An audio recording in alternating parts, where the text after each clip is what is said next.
As pessoas que não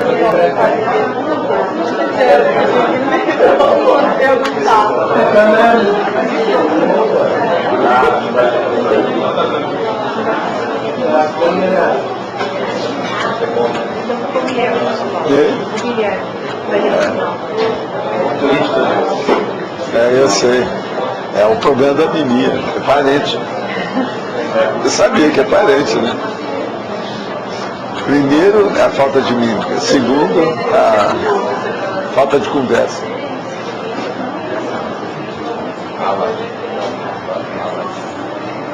Está tudo dentro dos trinques.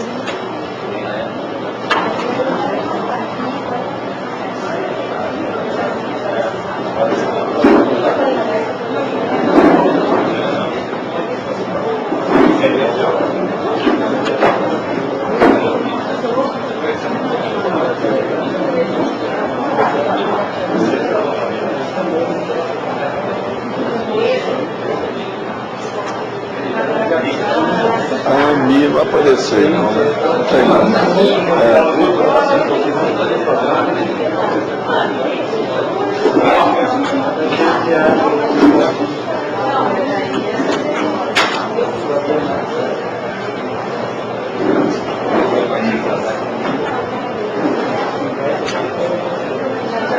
Já tem duas. Vê se tem mais aí.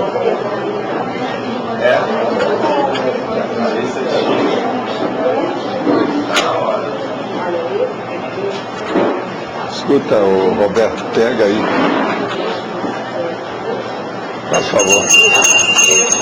Júlia! Gente, hoje nós estamos analisando aí a anemia, que é a perda de expressar as ideias por sinais ou gestos. É o contrário da mímica, ou o contrário do gestual, da gestualidade, da expressividade. Então, o problema da mini-eloquência ou breve-eloquência das pessoas. Quase sempre, às vezes, tem tique aos processos da gente estudar a linguagem somática, as expressões fisionômicas, as expressões corporais inexpressivas, os gestos pobres da pessoa, a inexpressividade pessoal, a incomunicação gestual. Tudo é anemia. Anemia é um nome técnico antigo, dicionarizado, tem tudo por aí. Muita gente não sabe, nunca ouviu falar nisso. Eu sei disso porque esse termo está aí há alguns meses e só agora foi escolhido. E parece que alguns escolheram porque falaram em anemia. Então não entenderam que era anemia. Eu não tenho culpa disso. Certo? Agora, para as pessoas, para isso, para melhorar, é necessário fazer um curso de interpretação, que é o problema da eloquência, da oratória, da retórica, do intérprete. Atualmente saiu um livro, está em segunda edição em português, do Dario Fo, que é aquele ator e autor de peças teatrais da Itália, que é um manual de interpretação dele. É um livro grandão que a mulher dele pegou e filmou tudo que ele falava em diversas peças, preparação de peça, teatro, discussão. O livro é um popurrí, é um supermercado de situações, mas é interessante. É um manual de interpretação. Isso do ponto de vista teatral, não é nada de oratória nem nada, mas é o problema da interpretação, que é o problema do ator, da atriz. Então, é um livro que não é de Júlia Fora. Entende? É manual de interpretação, o nome dele é Dario Fo. É só procurar F-O. Tá certo? O nome dele é só F-O. Não arranja outras coisas não. Tá certo? É Dario Fo. Agora, isso aí então se cura através desse processo do estudo. Agora, a anemia, ela é patológica porque significa a morte física da comunicação, o empobrecimento franco da intercompreensão, o caminho aberto para mal-entendidos e desinformações em geral. É muito interessante a gente ver. Ela abre o caminho para a mala informação. Agora, você reconhece ser o histrionismo inevitável à vida intrafísica? Qual o nível de gesticulação ou mímica empregado por você nas comunicações do dia a dia? Isso aí vale a pena se pensar. Nós estamos estudando esse tema hoje dentro da somática. E é a somática também que eu quero falar para vocês sobre esse livro aqui. Lembra que eu falei ontem? Esse rapaz está sempre aqui. Ele é muito sério. Olha ele. Vocês já viram ele aqui. Ó, ele já deu vários livros dele. Agora veja, eu fico sem jeito de falar. Agora ele tira uma foto com um cigarro na boca, coloca o revólver na capa. Ele é comissário de polícia e tudo que ele está falando é sobre isso. Agora ele deve estar vendendo até bem esses livros dele, não sei como é que é. E qual o interesse dele? Eu ainda não tive chance assim de fazer uma apreciação e uma abordagem do assunto. Esse acabou de sair e ele trouxe para a gente. Ele que traz o material do Pasqualini. Ele que traz o material. Do Pasqualini. Pasqualini, ele que é traz. Lógico que esse livro tinha que sair de onde? Do Rio Grande do Sul. Tá certo? Porque lá que tem essas coisas. Tá tudo certo. Ele quer acertar com essas coisas e quer mostrar o problema. Mas eu não acho que seja um limite bom. Nós temos aí a turma que é da leitura, tem uma equipe da leitura. Então a Mi está fazendo certas leituras para mim. Esse aqui é um livro que ela precisa de ler, que é a área dela. É vendo? Tipicamente dela. Então eu vou pedir para ela ler e ver o que é que tem de bom, para oportunamente falar com o Dalmoço, sabe? Alguma coisa nesse sentido. Se alguém aí quiser ver o livro, qualquer coisa, está aqui. Agora, tudo é um problema de processo de comunicação, né? Esse aí é comunicação. A Mimia também. O Dario Fô também. O que falta aí das especialidades? Sim. A etologia. A que entrar aí a etologia? Pode, se você quiser, né? Em homenagem à galera. Agora, ó, vocês vão ver que a ausência, eu coloquei ela aí ao contrário, aí para vocês verem. E tem também um espaço a mais antes da força presencial. A força. Apagada. Agora tem também uma especialidade que o pessoal está trabalhando, que é a biomimética, né? Mas eu acho que aí a ecologia em homenagem a você, nós vamos colocar aqui. Para ajudar. É o que falta mesmo. A ecologia. Hein? Tem um espaço duplo. Hein? Antes de privação. Aonde que está? Antes de privação. Antes de quê? Privação, na primeira linha, etimologística, lá em cima. Etimologística. Antes de privação? Eu não sei não, mas eu vou olhar. Pode ser que seja. Eu vou olhar. Privação lá na... Vê se você vê mais aí. Dá uma olhadela para nós. Agora, de modo geral, nós temos aqui as pessoas que não se comunicam muito. Elas são parentes dos amímicos, tá certo? Aqueles que não fazem. Agora, para mim, às vezes, deve ser um problema que a pessoa quer fugir de ser primata, né? Ela não quer macaquear nada, alguma coisa. Então é um processo primata. Pode ser, né? Por que não? Tá certo? Agora, o que eu vejo é o seguinte. Tinha uma pessoa que não falava nada e não fazia gesto de jeito nenhum. Então eu falei assim, só tem uma saída para você, muito lógica e racional, que eu ofereço a você. Você vai estudar telepatia. Estou certo? Estou certíssimo. Né? Então, o problema é a telepatia. Eu não quis colocar aqui, mas era o caso. Entendeu? Isso aí era, eu estava decretando Não, você pensa bem, ó.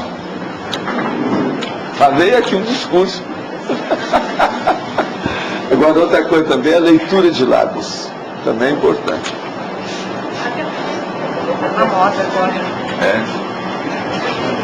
Mas a telepatia só é a cara da anemia, não é isso?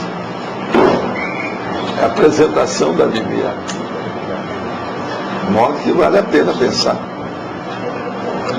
Agora, eu acho que é necessário muito estudo da pessoa para ela fazer um autodiagnóstico conscienciométrico da condição de ela viver com inexpressividade. É muito importante. A pessoa que faz careta, gestos assim deslocados, sem ser por histrionismo, assim, de propósito, é uma variação dessa patologia ou é outra coisa? Não, é a antipodia, né? O contrário disso. Ela fica no outro extremo, que é a pessoa que tem rictus, tem trejeitos. Isso tem vários nomes, tem aí. É patológico, quando excessivo é. Vocês sabem, por exemplo, na televisão, no palco, no cinema, tudo é um processo de caras e bocas. Então é necessário fazer caras e bocas. Se chegar um artista ou uma atriz, não faz gesto nenhum, tem que fazer, ruga, tudo isso. Então, aquela atriz mais bonita, a gente vai ver que numa hora de muita expressão, aparecem as rugas na cara dela. Ela tem que ser assim. Atriz e ator tem que ser. Agora, esse negócio de colocar o botox é o caminho da anemia, o botox. Então faz aquela máscara, uma máscara vai. De modo que a anemia é um processo patológico. Agora, a verborragia é o outro lado brabo aí, que é a antipodia, o outro extremo também é um processo patológico. Falar muito ou não falar nada, está tudo errado. O problema é a normalidade de falar com conteúdo na hora certa, no momento certo, no momento evolutivo adequado. Não, as palavras certas, a testemunha certa, o horário certo, a inflexão certa, o timbre certo. Se você quiser, eu te dou 100 itens aí, que são necessários. O que mais? Vocês hoje estão um pouco inibidos porque está indo aí o processo para o exterior. Eu acho que seria bom a gente cumprimentar essa turma, mandar o nosso abraço para todo mundo que vê a gente. É em diversos idiomas. E desde já, thank you very much, dankeschön, merci beaucoup, gracias, graças tanto. Tá certo? CC. CC. Diga a todos os mais.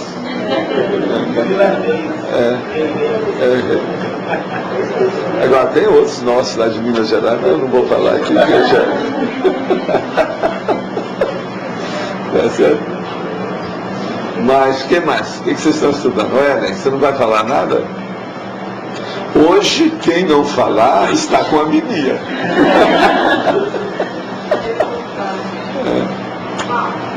Sim.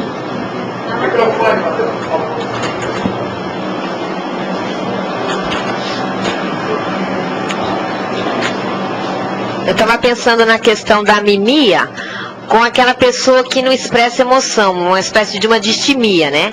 Que aí não é só um problema de timidez, é um negócio que tem cênico. Onde é que está a raiz disso? Aquela pessoa que vai falando assim cadavérica e ela não expressa a emoção, que é mais ou menos isso aqui. Mas às vezes também tem um problema cortical. A pessoa que não expressa emoção, às vezes é um problema neurológico. Ela se torna inexpressiva. É aquilo que chama de faces ou faces, sabe? Aí é patológico. Depende do caso que é. Muitos desses casos de anemia às vezes são patológicos, é um processo neurológico. A neurociência trata disso. Mas e aquele outro caso? É o faces, a face patológica. E aquele outro caso que você fala algo assim que impactante, a pessoa escuta algo impactante e ela fica assim. Assim, não, mas isso aí o nome é outro, né? É outro tipo de patologia. Mas está Então, relacionada a essa? É isso que eu queria saber. Não. Não é. Isso aí Tá. já é um processo aí totalmente psicossomático. E outra coisa, já há muito embrólio de inteligência na situação toda. Na minha terra o nome para isso é cara de pau. É Dissimulação. diferente disso, tá? Agora o nome correto do povo é caradurismo. Para isso. Entendeu? Agora, ó, dentro dos processos nossos aqui, nós já estudamos muito ali, ó, no livro aqui, que até é bom a turma ver, né, que tem um livro. Viu? A enciclopédia que já saiu aqui com 240. Existe aqui algumas coisas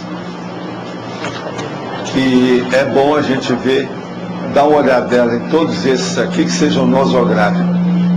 Por exemplo, a assídia, até um certo ponto, tem relação com isso. Entendeu? A acrasia tem, o acriticismo tem. A pessoa que não tem crítica, ela fica calada, muda. Entende? Vira uma estátua. E por aí vai. Nós temos aqui uma série aqui que vale a pena pensar e dar uma olhadela que já tem relação com isso. É só olhar. Eu dei aqui alguns, mas se procurar mais. Agora, tem outros que chegam perto, igual a apagogia, processo da aparência. A aparência também tem relação com isso.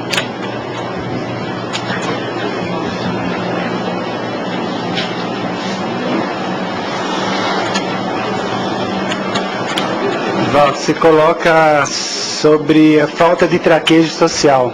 Sim. Tem um limiar entre sociosidade e essa falta de traquejo. Não, a falta de traquejo mesmo, às vezes, inibe a pessoa, porque ela cai na timidez. A timidez é doença. Então, ela sendo tímida, ela não quer que apareça. É aquele aluno, por exemplo, que você está dando aula assim, e ele se esconde atrás do outro aluno, para não aparecer, para você não ver o que é. Se você olha para o lado dele, ele... entende? Isso é típico. Em relação ao traquejo, o traquejo social e a Agora, sociosidade. o traquejo social, pois é. Mas a sociosidade é outro extremo, não interessa. Mas o problema é que a pessoa, por exemplo, você pega alguém que veio do interior, morava na zona rural, você coloca dentro de uma reunião dessa, a pessoa fica inibida. Isso é normal. É a mudança de holopensene. Isso é um fato. Existe isso. Essa relação da anemia com a amimia. Por que anemia? Não seria qualquer doença onde falta alimento? Não, até um certo ponto, mas a fraqueza da pessoa, às vezes, coloca ela pálida, calada, a dinâmica, chama adinamia. Então, hipotônica, entende? Ela fica com hipotonia. E às vezes ela fica com hipotensão. Tudo que é hipo, vai. Você está entendendo dentro do caso. Então o que se passa? Ela não tem ânimo para estar falando. Então ela é desanimada, entende? E outra coisa, às vezes uma pessoa dessa, parece que ela está com descaso para as coisas, as pessoas, o ambiente, os temas, o contexto. Às vezes não é. É preciso interpretar isso aí. Consigo mesmo. Entende como é que é? Mas não é descaso. Ela não está esnobando. Entendeu? Ela às vezes até queria participar. Mas ela não se sente com força de ser vedete. Ela não chega ao estrelismo. Ela não quer que os holofotes batam em cima dela. Entendeu como é que é? Os spots. O caso aí é esse.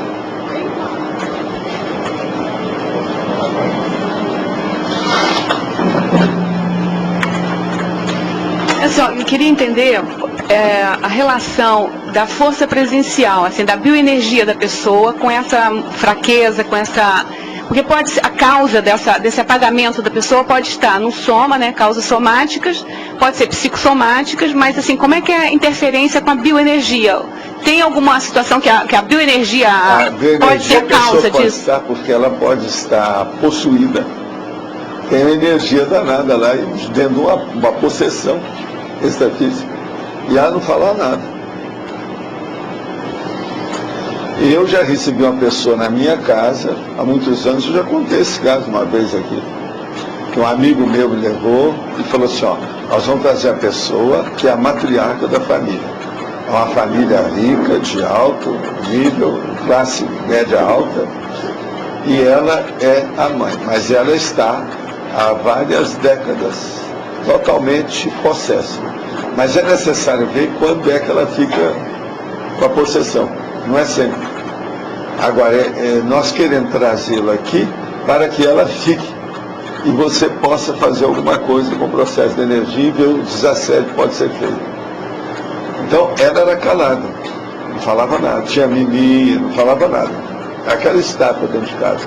No entanto, a mãe de vários filhos, o marido ali perto. Agora, então ela chegou, eu levei todo mundo para a minha biblioteca, que tinha muita energia, onde eu atendi os outros. E nós todos ficamos lá e falamos assim, não se incomoda não, deixa ela livre aí dentro. Eu vou dar um jeito, vem daqui a pouco o possessor. Foi batata. Alguns minutos depois, ela entrou em transe, deu um surto, ficou toda alterada, começou a falar. Tinha gente da família que disse que há meses que não falava nada. Que às vezes ela ficava possessa e calada. Agora lá dentro, a hora que começamos a mexer com o processo de energia, mudou tudo. Agora, eu vi o caso, o prognóstico não era bom. Porque aquilo já tinha muitos anos e ela já estava alterada, entende? Corticalmente. Do ponto de vista cerebral não tinha mais saída não, estava alterada. Assim, eu queria também saber assim, se tem alguma patologia na parafisiologia do energossoma que causa essa anemia. Sim, mas todo o processo emocional tem reflexo no programa físico. E esse processo emocional, às vezes, é o fechamento.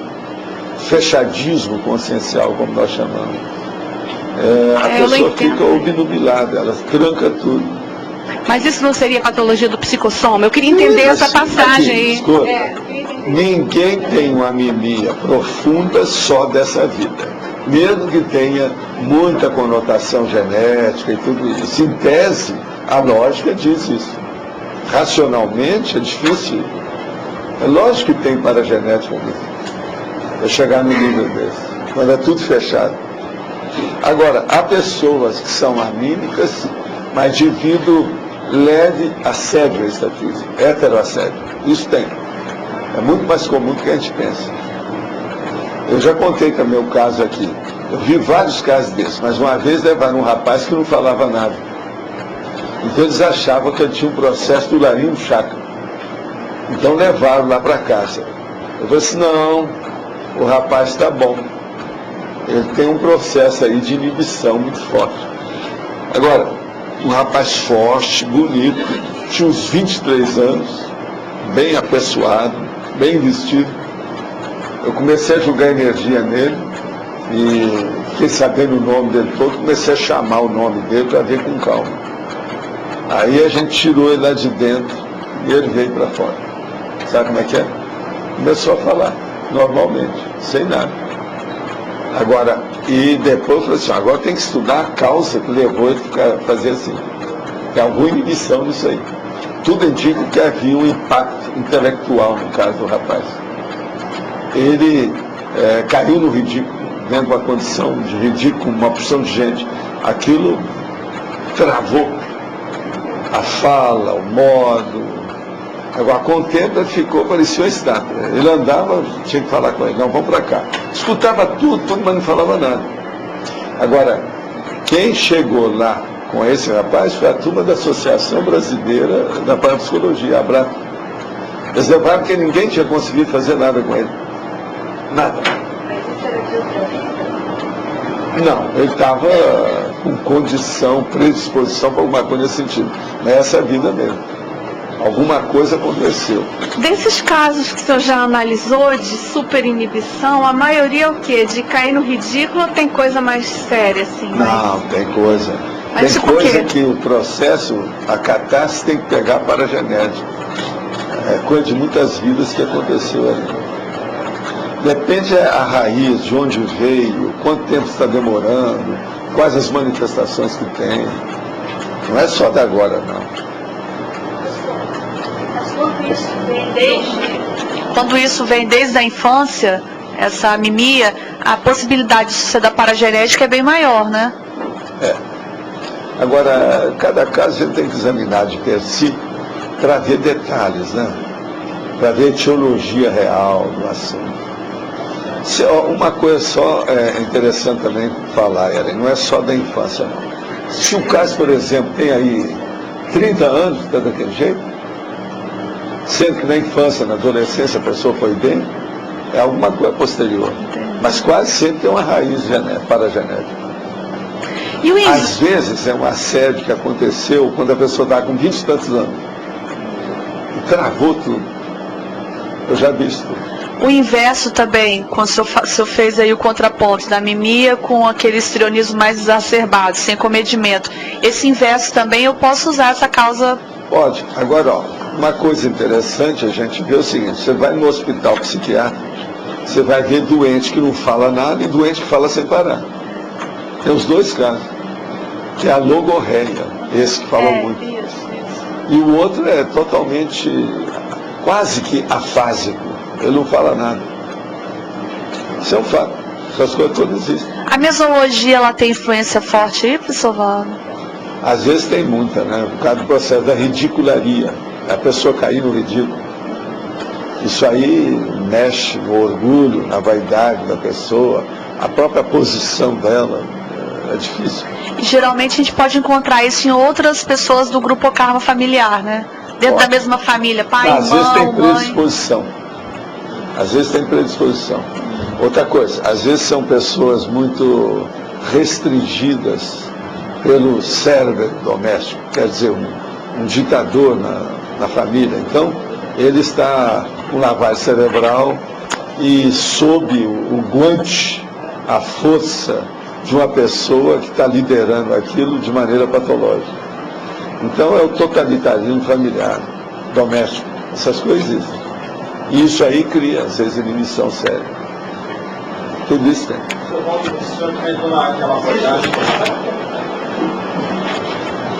O senhor comentou naquela abordagem com o rapaz, uma forma de falar foi pelo nome dele, isso causou um rapport maior. O processo de assédio, quando você vê um fato desse, você nunca sabe se a pessoa está ali, se os olhos dela não triscam, que aquele negócio te dá alguma expressão, que tem algum processo extrafísico.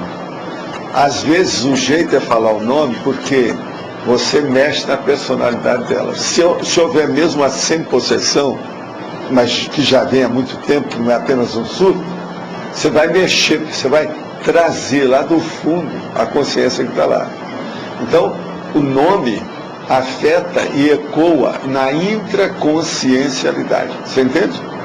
Dentro do micro-universo da pessoa, mas o interno, o intraconsciencial, aquilo desperta a pessoa. Porque o processo todo é despertamento para a vigília física ordinária, que é isso que na medicina se chama da vigilância normal. Esse estado nosso agora, nós estamos aqui em vigis, quer dizer, com vigilância. É esse estado de vigilância que é importante. Às vezes aquela pessoa está aí, mas não está. Entende?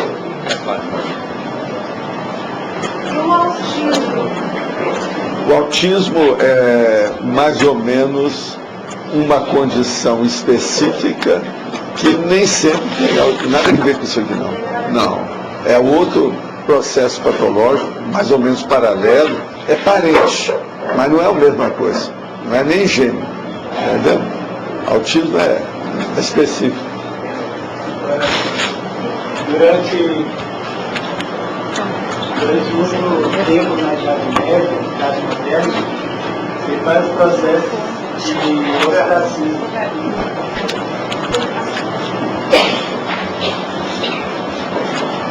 Vários exemplos de casos de ostracismo que passaram pelo pessoal que estava começando na ciência, né?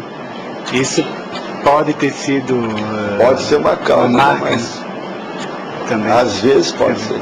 Mas há muitas causas disso. Isso ainda é pouco. Você falou do triscar dos olhos, do olhar. Isso é um indicador do processo parapsíquico. É quando você vê o problema da energia na pessoa. Os olhos às vezes mostram isso, porque os olhos são os sentidos, como eu já falei aí, que tem mais relação com o processo cerebral. De todos os sentidos nossos, é o que funciona mais com a consciência. Por isso que o povo chamava que eram janelas da alma, etc. Tal. E realmente isso é sério, processo de ouro. É tanto que no orientalismo tem aquela superstição, o processo folclórico do sampaco, que é a pessoa que tem os olhos mais ou menos claros embaixo. Sampaco. Isso é um processo de predisposição parapsíquica. Sampaco é? Não, é aqui ó, branco debaixo do olho, fica assim. Então são indicadores que vale a pena considerar, gente. Hein? São indicadores que a gente vale a pena considerar, em primeiro lugar. Eu acho que em parapsiquismo você tem que considerar tudo que você nunca sabe o que é. Por exemplo, considerar o ombro da pessoa, com o processo da acupuntura, a orelha, com problema também do parapsiquismo. Dá série de situações aí, eu acho. Uma outra coisa também é ver, hoje estão fazendo aí o estudo do cérebro, ver como é que é a capacidade do cérebro da pessoa, como é que ela funciona. Às vezes tem relação com o parapsiquismo.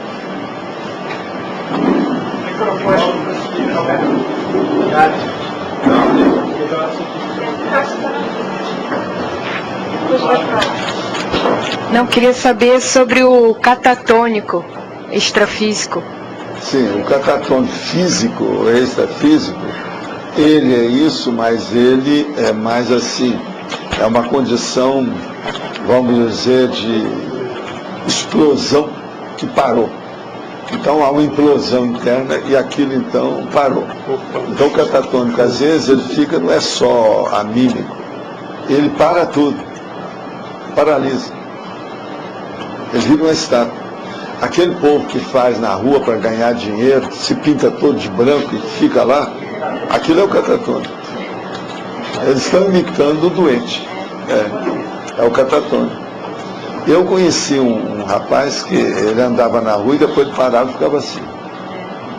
Mas horas se deixasse. Agora, de vez em quando a gente tinha que entrar lá. Agora a gente deu um jeito de colocar um chapéu nele para ele não tomar sol demais. E só ficar debaixo do sol. Aqui queimava ele todo. Sol quente. Tudo isso eu já vi. Agora, a catatonia é uma coisa impressionante. Um impacto dramático é um negócio de morte. Muito difícil. E o catatônico físico é que é o mais bravo. Que chama a atenção. Muito estranho. No Atos e Fatos tem gafe. Você poderia explicar? Fala alto, porque esse telefone aí, esse microfone e esse comunicador, sabe, interfone, não tem alto-falante. Não tem. É só pro Chico. No Atos e Fatos tem gafe. Você podia explicar o que tem a ver com anemia, a gafe? O que? Gafe?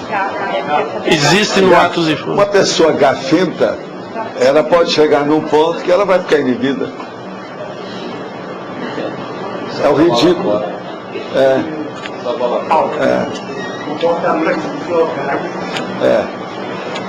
Totalmente fora. Existe isso. Pode falar. É uma pergunta de cadeira, né? Porque disso eu entendo, né? De anemia você é doutor. Disso eu entendo. Tá certo. Eu tenho a paragenética, ela é propensa à gagueira. Certo. Isso foi comprovado. Certo. Houve também a mesologia, onde a família tem pessoas autoritárias, castradoras, aquelas coisas todas lá. A castração. Castração, aquelas coisas todas. E aos 6 meses de idade, eu tive um trauma que travou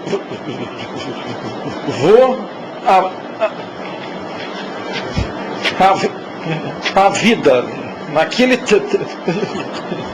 trauma horrível. Isso tudo eu estou ainda tirando de letra. Certo. Tanto é Não, que você eu venho consegue aqui. viver com tudo isso. Consigo viver. Sem problema. Agora, o problema é o seu nível de QI, é a inteligência. O que me Se você fosse preocupa, aqui, se Paulo, fosse obtuso, pouquinho você está perdido. Já estava perdido. O que me preocupa é esse processo de talvez de concessão de não deixarem eu falar, entendeu? Porque eu percebo. Não, isso pode ter, mas eu acho que aí no seu caso isso não predomina, não. Clara, não aqui, predomina, certinho. não. Mas não predomina em você. Mas eu tô, não sai, cara. Se não predominasse. Funciona. O corpo não funciona. Mas O sistema não funciona mais. Se predominasse, você não falaria hora nenhuma. É mesmo? A regra é essa. Então é muito mais sério. Pelo menos assim, 90% dos casos você ficaria, não daria, não sairia nada. Sei. E você não é assim. Eu não. Eu já estive com você em certas circunstâncias que você está falando normal. Inclusive. Ele esqueceu que tinha gagueira. Inclusive. Depende da hora. Não é ele não. Ele tem um processo mesmo neurológico, o caso. Já atingiu o caso dele. Ele sabe disso. Há muitos anos eu falei isso para ele. Agora, o problema dele, ele é bom porque não é inibido. A inteligência dele supera o processo. Agora, outra coisa. Pessoas igual o Chico são muito importantes para fazer o povo ter paciência, fazer recolhimento íntimo, fazer reflexão, porque a pessoa é obrigada a pensar com calma. Entendendo? Então é muito importante isso aí. Ele tem um fator técnico de ajuda aos outros. É assistencial. Isso é muito sério no caso. Uma pessoa tem que pensar com calma. Então raciocina melhor. É tanto que perto do Chico, se você começar a viver com ele, a pessoa acaba ficando mais inteligente. Porque ela fica mais ponderada, comedida, refletida. Ela não fica irrefletida, ela fica refletida. Isso é muito importante. Isso é verdade. Então, no caso de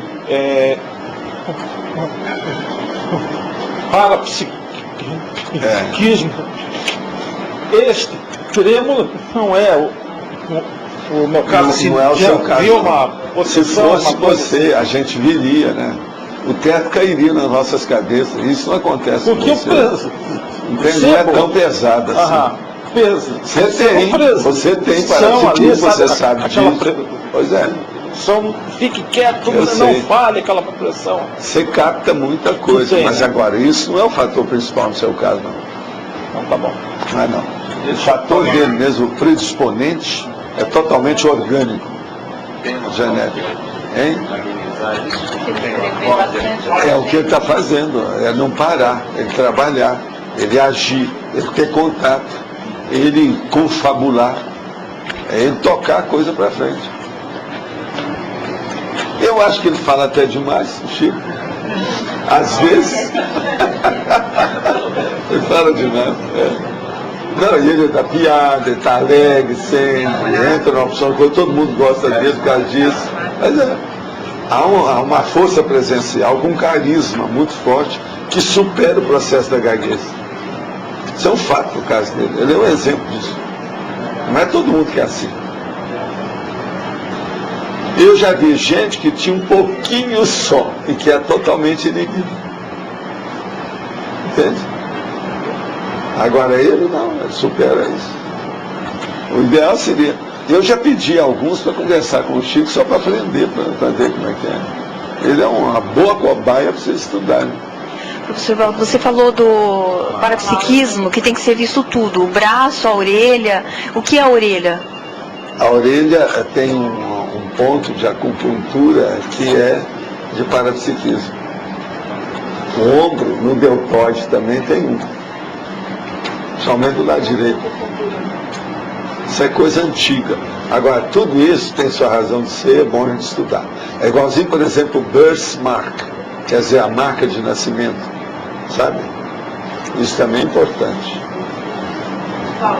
Marca de nascimento é sinal, você está entendendo que a pessoa nasce? Isso. Mas aí a orelha não tem sinal. A orelha, não tem isso não, mas ela tem um ponto para desenvolver, por exemplo, o processo de pesquisa. Às vezes eles espetam tudo na orelha, lá no fundo. Tem alguma conformação morfológica desses pontos que pode induzir a gente a Não, é o avaliar processo isso? dos meridianos, né? Onde é que corre mais o problema da força.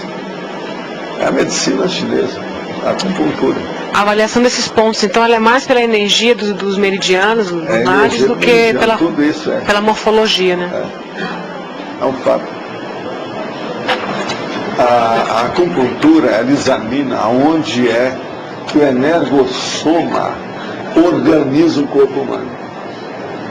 Então, na estrutura ali, o esqueleto vem do energossoma. Você está entendendo? Não é esqueleto ósseo. A parte mesmo vital da coisa é essa. A medicina não entende disso. Agora, a medicina chinesa sabe alguma coisa, mas é preciso juntar isso tudo. O ideal seria que a medicina alopática juntasse com a homeopática e com a acupuntura e desse ainda umas tinturas da iridologia. São 4 coisas que podem só melhorar as pessoas. Isso seria o ideal, por exemplo, que nós tivéssemos uma porção de consciência terapeuta dominando essas 4 áreas. Agora, se uma pessoa perguntar, não, mas qual seria aquilo? É a veterinária. Aí é para atender certos amigos meus, etc. Tinturas do que o senhor falou? Tinturas do que? Iridologia. A iridologia. Homeopatia, a alopatia, que entra a cirurgia, essas coisas todas, tá vendo? A acupuntura, iridologia, e no fim a veterinária.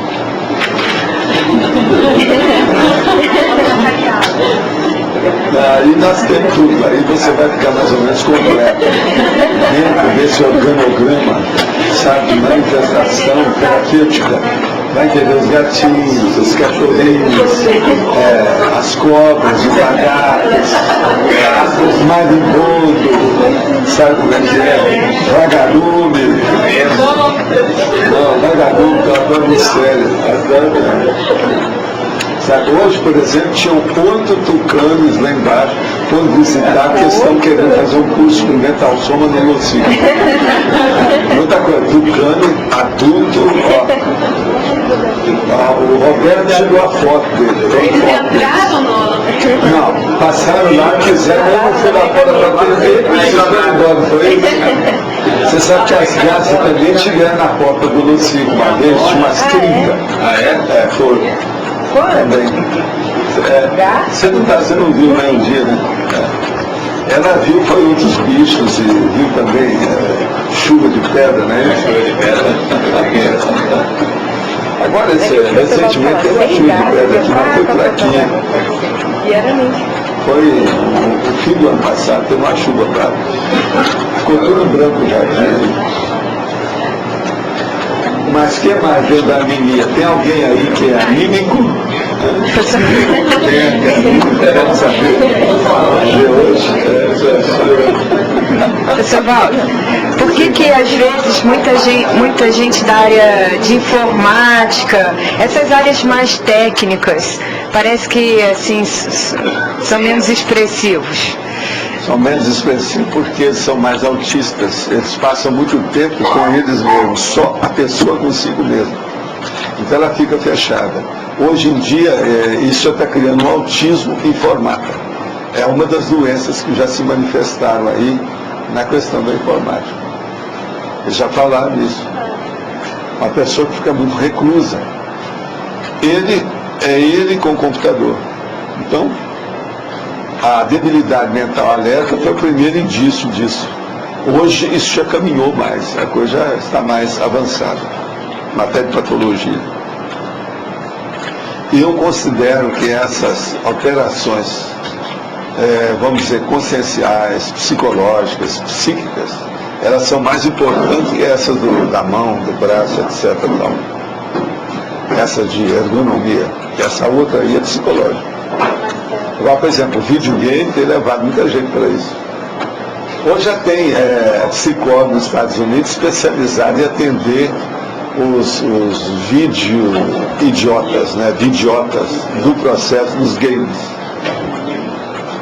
Já tem gente especializada nisso. Jornais têm trazido, as revistas também técnicas, têm trazido muita coisa nesse sentido ultimamente. A informática melhora para um lado e piora para o outro, sob vários aspectos. E não é só sobre isso, por exemplo, a pornografia, por exemplo, e outras coisas mais. Tudo está aí para ser estudado.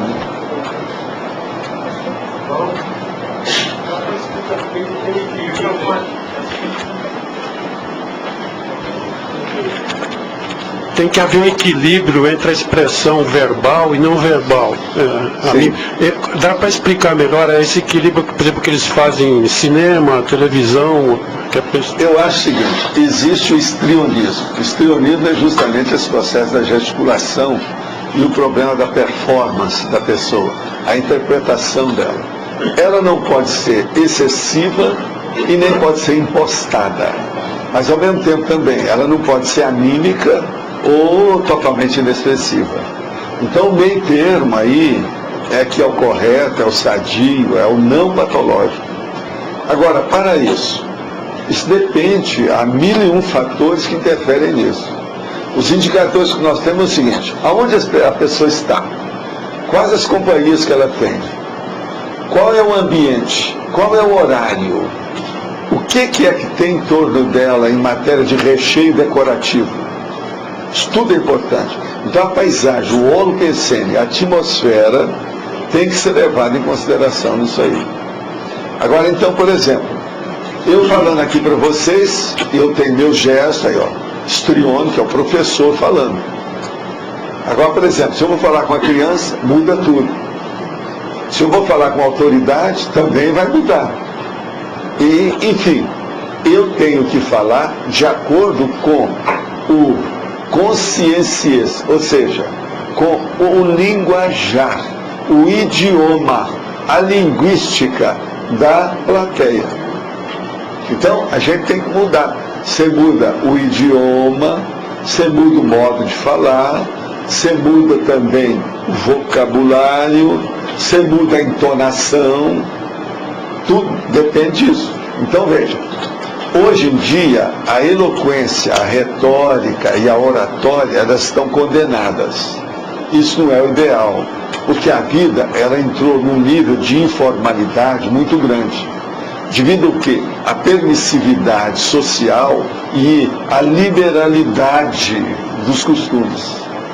Então, tudo que fica, a oratória, por exemplo, é muita impostação. Então a pessoa fica um pouco peremptória. Não é o ideal. Então, você tem que relaxar. Mas em compensação, é aquilo que eu estava falando aí um dia desse, no outro teve tudo. O ideal é ficar, veja bem, entre o curso vestibular e o primeiro ano da faculdade. Nenhum nem outro não presta. No curso vestibular há muita brincadeira. Eles fazem média demais com os alunos, para cativar os alunos, para ensinar matemática, para o cara fazer o curso vestibular, dar o exame vestibular.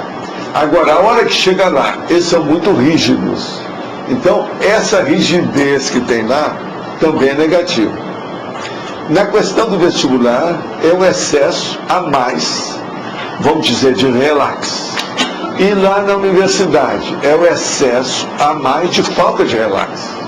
Agora, então, isso é o meio termo. Falta meio termo nessas coisas. No seu caso, quando depende do local que você fala e o público, você muda. Bom, mas eu gosto sempre de quebrar a formalidade. É uma das regras que eu uso desde menino. Eu aprendi isso. Quebrar a formalidade.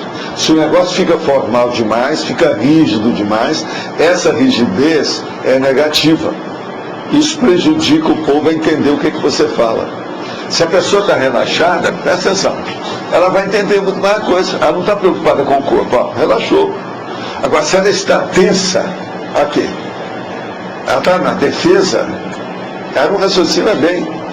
Metade dela está na defesa. Então, a inteligência, a lucidez, a elaboração de pensamento, ela cai.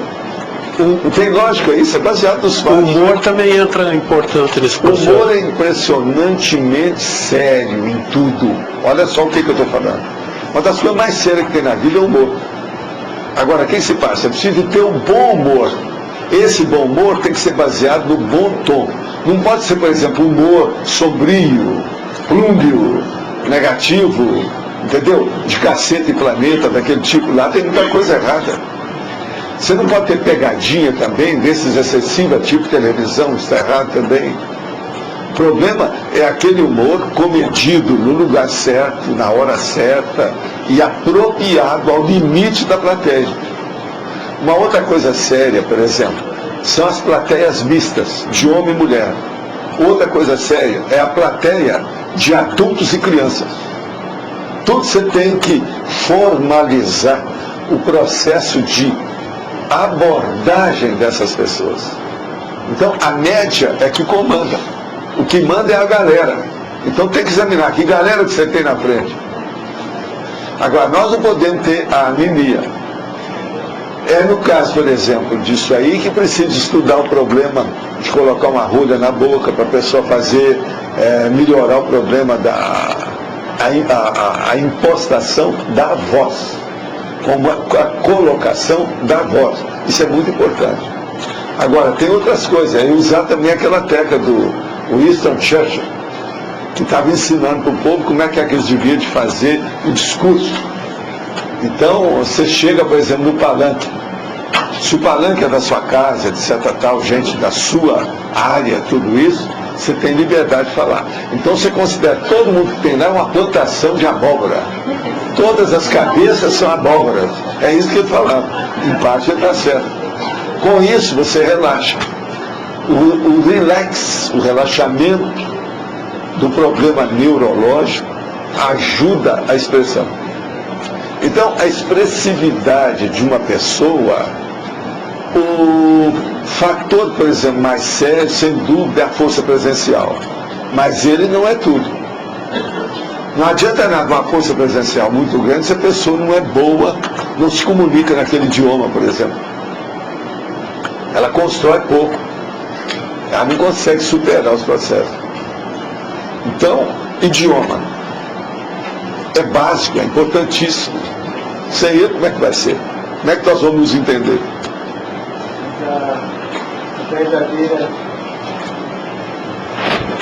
A verdadeira força presencial é a composição disso tudo, né? A expressividade, a energia. Agora, eu acho, por exemplo, todo professor devia de ter aula de impostação da voz, colocação da voz, devia de ver onde é que fala. Tem gente que fala para dentro, aqui mesmo na opção. Outra coisa, aqui nós temos ainda, nessa turma que frequenta muito aqui, nesses 50, tem uns 10%, uns 5%, que praticamente só fala baixo. Toda vez todo mundo tem que estar falando, fala mais alto. A pessoa não está acostumada a colocar a voz no nível para ser audível. Agora, comigo aqui eu ainda passo ainda um sufoco que o povo pensa que eu estou já surdo. Eu estou aqui no ouvido. Mas a turma senta perto de mim também começa a reclamar, porque não está escutando nada do que o povo está falando. Agora, por exemplo, a acústica lá no nosso salão, ela não é boa, porque tem aquelas traves lá que foram feitas para a gente fazer mais 7 andares em cima. Aquilo lá coloca o som por outros, é difícil de ouvir lá. Isso lá no salão, só por causa do teto. Lá embaixo tem isso, mas é menor. Agora aí não, no salão de convenções é muito mais. Então o problema da acústica interna de um local é coisa muito séria. A gente tem que estudar muito isso. Que é a ressonância, o problema do eco. Tem que ver o que é que você fala, como é que é a sua voz.